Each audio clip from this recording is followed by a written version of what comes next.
guys, welcome back to my channel. It's your girl Jackie Aina. If you click the title of this video, you are probably just like me and are already interested or curious about what they call microblading. I consider microblading like the dope updated version of brow tattoos, except microblading is not invasive and it is also semi-permanent. It's just not as much commitment as a full-on tattoo. I remember when I first started doing makeup, like eons of years ago, and I would have clients that had previously gotten their brows tattooed, and I just remember it looking horrible. So when I heard about microblading, I was definitely intrigued because I thought, here's a way I can get the look of fuller brows without all of the commitment of a permanent tattoo. The one thing I'm very adamant about when it comes to professional services is just because someone knows how to do it does not mean they know how to do it good. I had come across a couple Instagram profiles and I found this lady in New York in the Tribeca area, and it just so happens that I travel there quite frequently. On Instagram, her name is Eyebrow Doctor,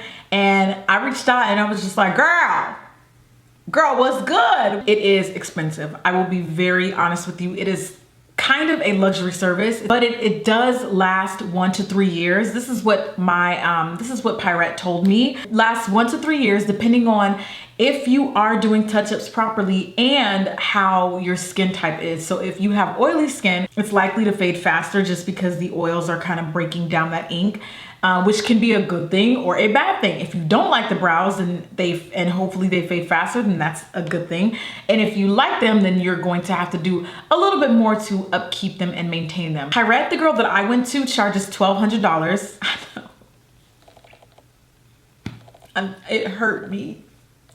It hurt me to say it, but it is, again, something that's gonna last you 1 to 3 years, and it includes the mandatory touch-up. So you get it done once, then you come back 4 to like 6 weeks later, and that is when she kind of goes over it again, make sure it's double stamped in and laid. So basically you're looking at a service that really costs you $600 each, if that makes sense. Only thing I regret about microblading is not doing it sooner. I want to talk a little bit about how the procedure went, just some tips for you guys.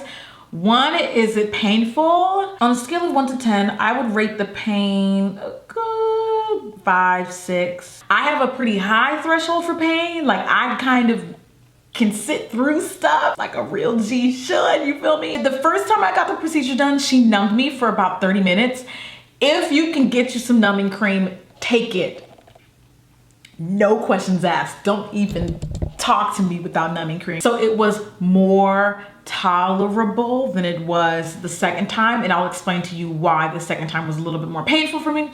So anyway, you get to the office, frou, hey, how you doing, girl? Exchange hugs and all that stuff. Oh my God, Danny DeVito, I love your work. She literally like busted out with this little protractor. It was like an eyebrow device I have never seen before, girl. She was measuring up here, measuring there. It was like specifically for eyebrows, okay? So that's how I knew she was serious, and that's how and in my head I was like, thank you, Jesus.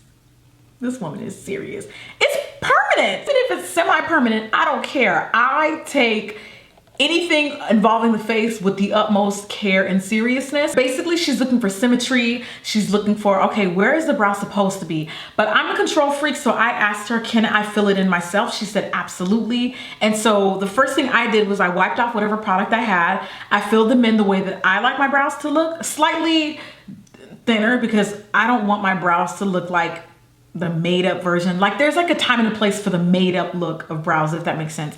I basically just filled them in a more natural version. She went in, took the tool and measured, erased where it needed to be, because she's looking for symmetry. She's like, okay, this might be too long, this might be too short, this might be too even, this arch is too high. She's looking for all of that, as she should. I was like, this is cool. Whatever she adjusted, I approve of. You lay down. Then this is after the numbing cream. So at this point, she's going in, okay? Sleeves are being rolled up, and then she does her thing. The procedure itself took about, I would say 30 minutes, because it was my first time getting it done. So she had nothing to trace off of. After that, she shaped the brow, so my brows needed to be like cleaned up, like tweezed and everything, and she did that for me, which was kind of nice. I was like, thanks, girl. You didn't have to, but you know, you might as well. Now, the second time I got it done, the touch-up, because I'm not in New York, I'm in Los Angeles, so I was limited to how often I was traveling there. And it just so happened that I took like a 2-month break because I was really not trying to go to New York. Y'all's winter is just that's a different beast I'm not even gonna get into. I went about 3 months, okay, for a touch-up. She did not numb me as long because she actually took me in the day before. Like, I hit her up on the slide, like, girl, can you actually bring me in the day before? Because I ain't trying to get up for your first thing in the morning appointment, girl. So she's like, yeah, actually, I do have a quick opening. Like, we can just do it quickly. So basically she took me in as kind of like a fill-in on the slide, on the low, which means she didn't have enough time to numb me as much as she really could have. There are some people who go in and don't get numbing for whatever reason. Like, I think it has to do with like allergy. I give you all of the medals of commemoration you deserve. You deserve a Grammy for that. If you go in and do it without numbing, I'm gonna be honest, it hurts. It hurts. I would not advise not being numbed, but it's not necessarily something I wouldn't do. Like, if numbing cream didn't exist at all, that's a tough call. We're gonna get some ice cubes or something. We're gonna have to do something. We gonna do something, girl.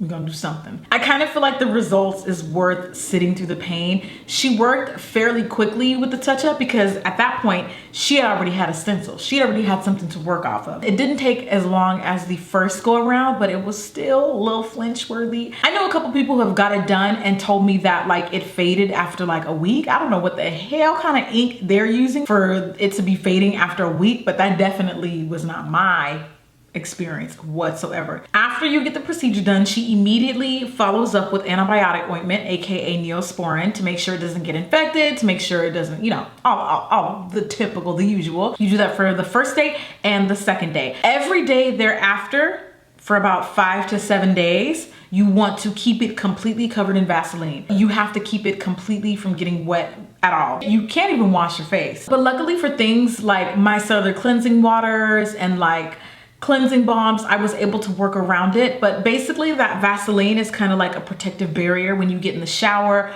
or let's say you go out and it's raining, it just kind of covers that area and keeps any moisture from coming in and any moisture from going out. That I think is the most important part, because what you do in that week after you get it done is like going to be the ultimate test of how long you can get it to last. You're gonna wanna get your money's worth. If you're squirmish, go in and ask for some numbing cream. Aftercare, the aftercare is so important. Make sure you keep the brows out of water for a week after you get the procedure. And that's pretty much it. It's very simple. The aftercare was very simple. Oh, and if it starts to scab up, don't peel it. Make sure you do not peel the scab, because you can actually peel off the ink and you definitely don't want that. That's pretty much the only thing I can think of. Let me ask Twitter if Twitter has any questions. I'm going through Twitter and everyone's pretty much asking about the price and the pain, but we've already covered that. But one thing I do want to add, I was particularly impressed with the ink color that Pirette chose for me. Girl, she went in. She was like, basing your undertones, so you're like yellow golden. I want to make sure I don't use XYZ because it may go blue on you, and this color may go orange or red on you, so I'm gonna use this.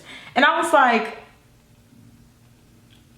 okay, girl. Like, I didn't feel like she sat me down and was doing a procedure that she learned like at some generic school or place that she does on everyone. Like, she literally looked at my skin tone, assessed what I wanted, what I liked, and how it would look on my complexion and my undertones, and she did the damn thing. Ooh, you know what? I got a good one. A couple people have asked me before I got the procedure done, do you have to shave off your eyebrows?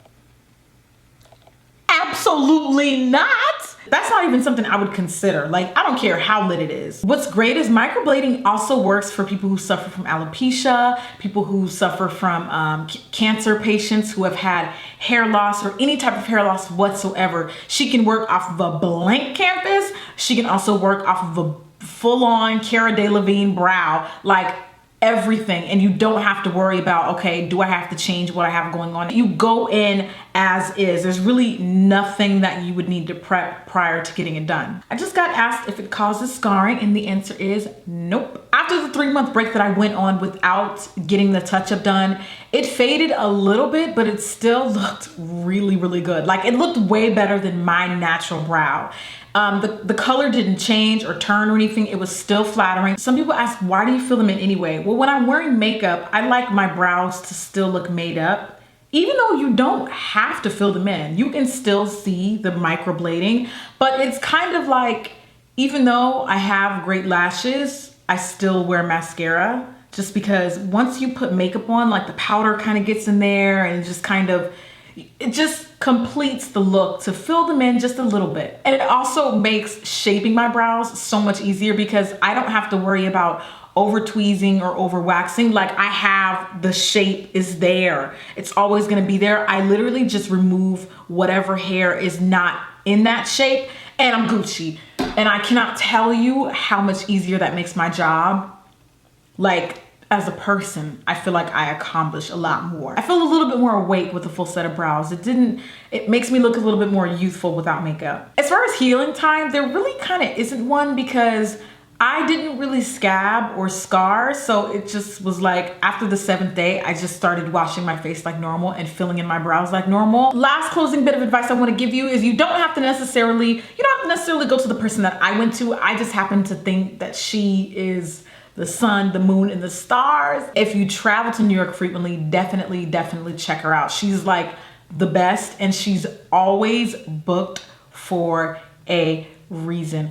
I'm not necessarily saying you have to go to that person, but if you do go, or if you are looking for a professional, please do your research on these people. Hopefully you guys found this helpful. And if you are on the microblading family, holla in the comments down below. I love when I meet somebody that's done microblading because it's like we have this connection. We just kind of like see brow to brow, you feel me? If you do have any more questions that I left out in this video, please feel free to ask away. If I don't get to it, one of my lovely, amazing viewers will probably jump in there, like the community that we are, and will help out as well. And I'm always here for you guys. I love you guys. Thank you for watching this video. Just gonna shamelessly plug in some previous uploads. Make sure you hit them up. I hope to see you on my next video. Thank you again for watching. Bye.